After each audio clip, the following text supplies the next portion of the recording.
I don't know why I'm making this video, as I know it's going to just go in one ear and out the other of all the Crinacle fanboys who are going to click on this video, but I thought I might as well make an awareness video for those who might not know about the dangers of Crinacle IEMs.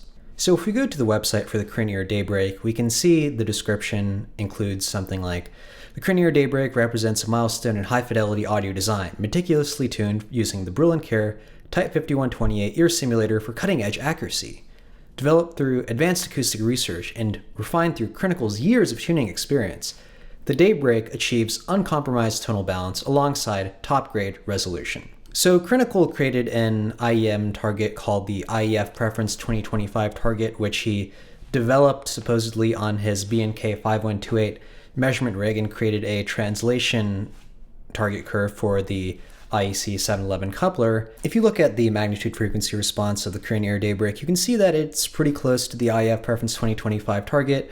Has a little bit more bass and a bit more upper treble, but it's still very close to the target. If we compare the IEM to the PEC-dB IE target, we can see that it has excess energy below 100 Hertz, but the main concerning area is between 200 and 500 Hertz, which is based on a false assumption that the human ear has a dip in this region based on Brill & Care 5128 measurements, but as explained in the PEC-dB white paper, this is a false claim, and the result of this is that it just sounds muddy and congested. On the PEC-dB website, we have a target curve shootout comparing various target curves for in-ears and over-ears, and the over-ears are measured using Gros 45CA with RA040X couplers, or Gros 43AGs or 45 BCs, but regardless, the main point is that the target curve rankings are pretty much the same for in-ears and over-ears, and if the Brill & Care 5128 theory was right,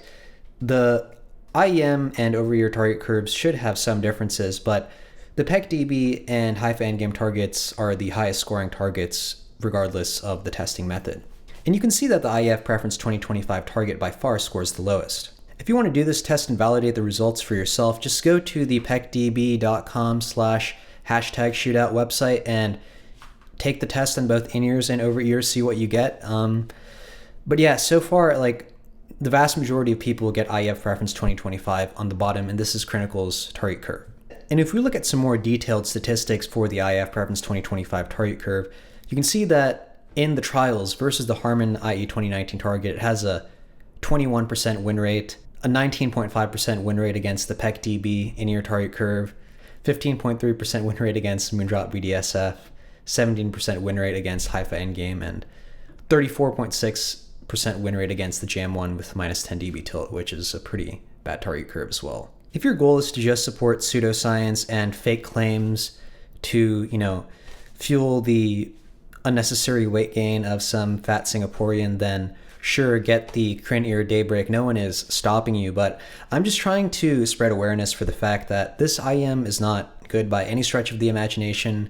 It is nowhere close to being a new reference. There's no listening tests to back up that Crinacle's IEMs sound good. They don't, as backed by the PEC-dB listening tests.